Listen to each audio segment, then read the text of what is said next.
മലങ്കര കത്തോലിക്ക സഭയുടെ മേലധ്യക്ഷൻ സഭയുടെ രാജകുമാരനായി കർദിനാൾ പദവിയിലേക്ക് ഉയർത്തപ്പെടുമ്പോൾ കുറവിലങ്ങാടിൻ്റെ ഓർമ്മകളിൽ അദ്ദേഹം നടത്തിയ സ്നേഹ സന്ദർശനം വീണ്ടും തിരിച്ച് എത്തുകയാണ്. മാർ ബസേലിയോസ് ക്ലീമീസ് കാതോലിക്ക ബാബ കത്തോലിക്ക സഭയുടെ രാജകുമാരന്മാരുടെ നിരയിലേക്ക് ഉയരുമ്പോൾ 2009 കുറവിലങ്ങാട്ട് 8 നോമ്പ് ആചരണ ചടങ്ങുകളിലെത്തി വിശുദ്ധ കുർബാന അർപ്പിച്ച് സന്ദേശം നൽകുകയും ആബാലവൃത്തം ജനങ്ങളോടും കുശലാന്വേഷണങ്ങളും സ്നേഹാന്വേഷണവും നടത്തുകയും ചെയ്ത പിതാവിൻ്റെ ചിത്രമാണ് ഉയർന്ന് എത്തുന്നത്.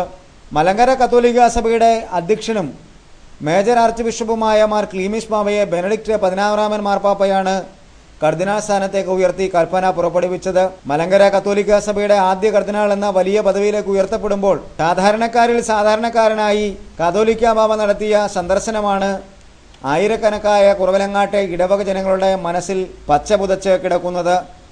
മലങ്കര കത്തോലിക്ക സഭയുടെ ആദ്യ കർദിനാളും ഈ പദവിയിലെത്തുന്ന 5ാമത്തെ മലയാളിയുമാണ് 53കാരനായ മാർ ക്ലീമീസ് കാതോലിക്ക ബാബ. ബെനഡിക്റ്റ് 16 മാർപ്പാപ്പ 5ാം തവണ നടത്തിയ കർദിനാൾ സംഘ വിപുലീകരണത്തിലേക്കാണ് മലയാളിയും ഭാരതീയനുമായ മലങ്കര കത്തോലിക്ക സഭയുടെ മേലധ്യക്ഷന് ഇടം തേടാൻ കഴിഞ്ഞത്. യൂറോ മലബാർ സഭ major archbishop Mar George ആലഞ്ചേരിയെ കർദിനാൾ പദവിയിലേക്ക് മുൻപ് ഉയർത്തിയിരുന്നു. പുതിയതായി സ്ഥാനമേൽക്കുന്ന 6 കർദിനാൾമാരും യൂറോപ്പിന് പുറത്തുനിന്നുള്ളവരാണെങ്കിലും അതിലൊരു മലയാളി ഉൾപ്പെടുന്നു എന്ന വലിയ സന്തോഷമാണ് കേരളത്തിനും ക്രൈസ്തവ വിശ്വാസികൾക്കും ഇപ്പോഴുള്ളത്.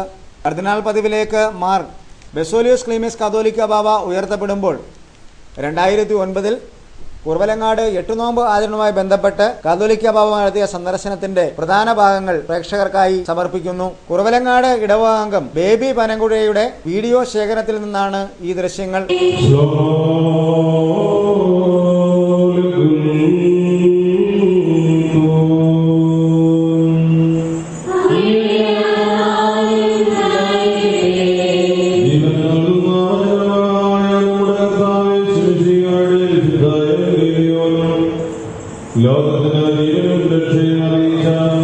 വിശുദ്ധ ലൂക്കോസ് എഴുതിയ സുവിശേഷത്തിൽ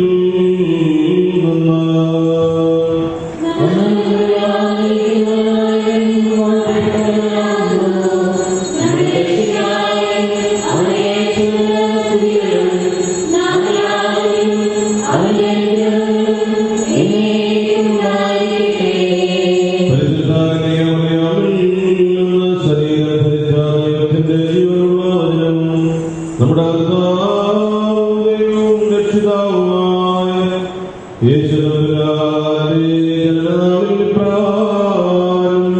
സംഭവിച്ചു.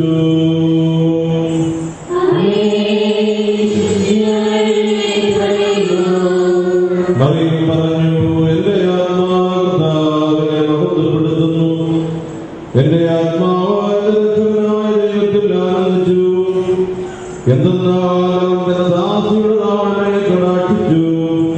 ഇപ്പോൾ മുതൽ എല്ലാ തലമുറകളും എന്നെ ഭാഗ്യവതിയെന്ന് പ്രകീർത്തിക്കും.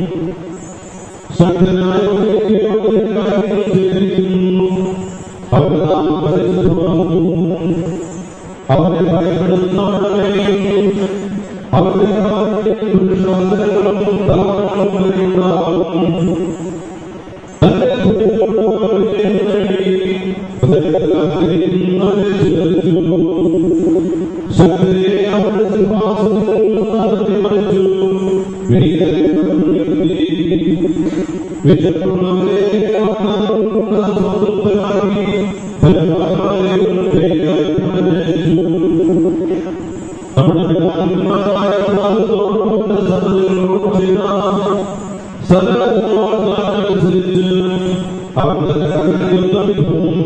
സദാസനായ